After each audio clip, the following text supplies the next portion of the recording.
Well, we're going to do a video to show you how to change the sort of side cheeks on the rear console on the Range Rover L322. This applies to models with the electric handbrake. So if your car's got the electric handbrake rather than the conventional sort of handle handbrake, your rear passenger console will look like this. Okay. Now most cars came just with these sort of grey plastic, but on the top of the range cars they did come with these wooden parts that we sell on the website, and they obviously sit in an assembly like so, and these are screwed in. So we'll do a video. So yeah, the parts you get if you buy them on our website will just be two of these. We've got them in cherry, walnut, black piano, but they are quite a complicated part to fit. They do look good though, especially for the rear passenger.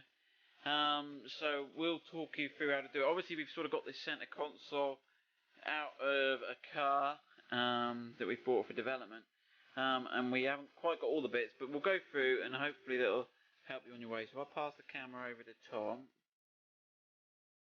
Right, so basically there's two little plastic caps here that you pull off. You'll have to imagine that bit. And then there's a through bolt that goes through here with two Torx heads on the end. Now I've actually done the video for the earlier console, so if you reference that, this bit is the same. Now when you do it, you'll take the screws off. Now I've just rested these in there, but what you'll notice is it's under pressure because you've got the gas strut in here. So when you take the bolt out and pull the bolt out, you will have to just relieve the pressure on the item. Yeah. So these are just put in there for dummies, just to show you what it is. And what you'll see then is the gas strut will click forward. Okay. There we go. There, like so. Okay.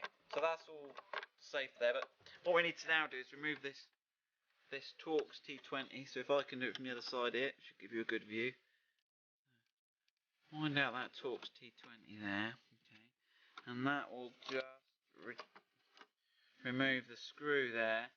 That allows that's the gas strut, so that allows you to remove the lid assembly there.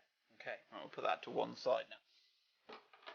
Now, you do need to do all of this. There is no simple way of changing these. What we need to do now is remove this fascia.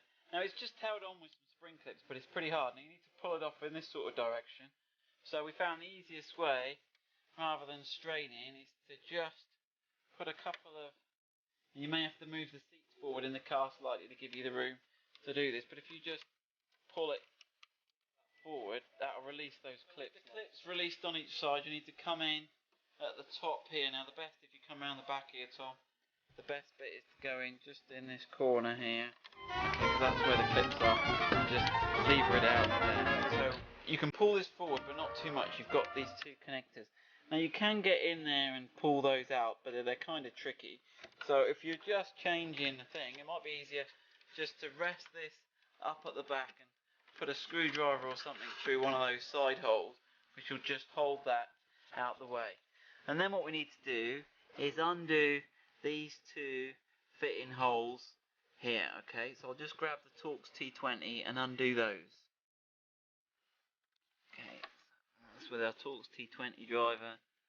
We've got the air console just jammed out the way. Let me just show you the bolt there. So it's the Torx headed ones there. Okay, they're both the same. Okay, so that's the top of this frame removed. Now what we've got to do is remove this little under panel here, which pulls forward like so. So that's on this clips here that locate into here. It might be a bit harder than that to pull off on the car, but basically that just pulls forward. Okay, and that exposes the screw here and the screw here. So let me just undo those. Two bottom screws out. So now this assembly should pull out. Now one thing to mention, obviously we haven't got this in the car, but the cigarette lighter connections, and there'll be a connection here if you've got the audio controls, the auxiliary. There's a connection. We'll show you when we've got it out where that would be. But basically then this front section should just come out like so. Okay, so this is the connection you would have here for the auxiliary. And then there's your two.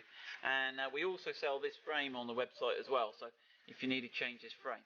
Right, let's get on and do the final step. We just do it down here. Okay, you've got 2 screws on each side, one here, one here. Again, it's the Torx T20, so it's the same old Torx driver we've used throughout. Okay, there's that one. Okay, there's that one. Okay, just show you those so that when you're trying to work out what your pile of screws is, which one goes where. Okay, and then that pops out. Now you've actually got these little docking bits here, so they actually fit on surprisingly well. Just pushed into place. You may want to consider, I'm not necessarily advising it, but if it was my car, I think I'd just put them back on, push fit, and then if you want to take them off to clean them, it's literally a question of pulling them off, rather than that whole disassembly operation. But yeah, that's how to do it, and then put it all back together. So it's, if you take your time, it's not too bad. It's not too bad a job.